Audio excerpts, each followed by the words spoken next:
నమస్తే, నా పేరు ప్రశాంతి. వై న్యూస్ కు స్వాగతం. The news sponsored by Wyra family restaurant, national highway, Tetagunta. నోరూరించే వంటకాలు, అసలైన మసాలా దమ్ముతో అదిరిపోయే నాన్ వెజ్ రుచులు మీకోసం. విచ్చేయండి Wyra family restaurant, national highway, Tetagunta, Tuni మండలం, కాకినాడ జిల్లా. తూర్పుగోదావరి జిల్లా రంగంపేట గ్రామంలో సైతక శిల్పులు దేవిన శ్రీనివాసరావు, దేవిన సోహిత, దేవిన ధన్యత రూపొందించిన అమరావతి మన రాజధాని సైకత శిల్పం విశేషంగా ఆకర్షిస్తుంది. అమరావతి ఆంధ్రప్రదేశ్ రాజధానిగా ఖరారు చేస్తూ పార్లమెంట్లో బిల్లు ఆమోదించిన సందర్భంగా అమరావతి మన రాజధాని అన్న నినాదంతో రూపొందించిన సైకత శిల్పం స్వర్ణాంధ్రప్రదేశ్ కు గుర్తుగా నిలుస్తుందని శిల్పి శ్రీనివాస్ చెప్పారు. ఈ సైతక శిల్పంలో ఆంధ్రప్రదేశ్ పటం ఆంధ్రప్రదేశ్ పచ్చగా ప్రకృతితో ఉండాలన్నట్టుగా చుట్టూ మొక్కలు, అభివృద్ధికి సూచికగా బుల్లెట్ ట్రైన్, ఆకాశ హార్మ్యాలు, విమానం, అమరావతికి గుర్తుగా బుద్ధుడు, ముఖ్యంగా అమరావతి రాజధాని కోసం 35,000 ఎకరాలను ఇచ్చిన రైతులకు గుర్తుగా ఒక రైతును రూపొందించారు.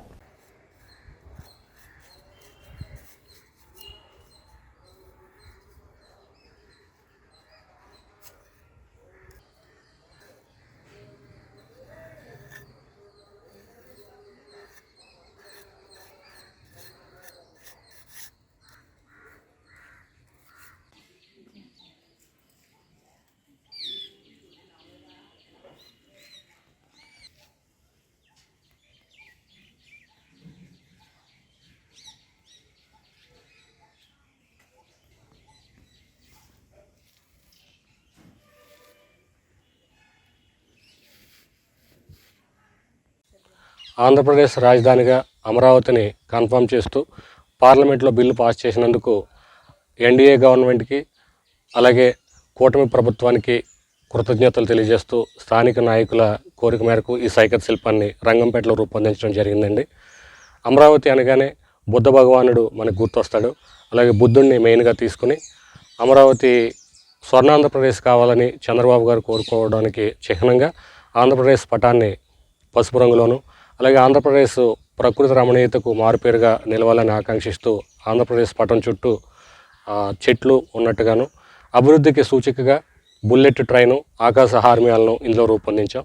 మరీ ముఖ్యంగా అమరావతి రాజధానికి ఏర్పడడానికి 35,000 పైచిలకు ఎకరాలను ఇచ్చినటువంటి రైతుల్ని, ఒకవైపు రైతును కూడా తీసుకుని ఈ సైకత శిల్పంలో రూపొందించడం జరిగిందండి. అందరికీ నమస్కారం. మన రాష్ట్ర రాజధానిగా అమరావతిని పార్లమెంట్లోనూ మన చట్టసభల్లోనూ ఆమోదం బిల్లు చేసినారు కాబట్టి మేము అందరికీ ధన్యవాదాలు తెలియజేసుకుంటున్నాం. అలాగే ఈ సైకత శిల్పాన్ని రూపొందించినటువంటి దేవిన శ్రీనివాస్ గారికి మేము కృతజ్ఞతలు తెలియజేసుకుంటున్నాం. అదేవిధంగా దేవిన శ్రీనివాస్ గారు పుత్రికలైనటువంటి దేవిన సిస్టర్స్ అని పేరు పొందిన మన ఉగాది పుష్కరాలను అందుకున్నటువంటి సోహిత, ధన్యత, వీళ్ళిద్దరికీ కూడా మేము అభినందనలు తెలియజేస్తున్నాం.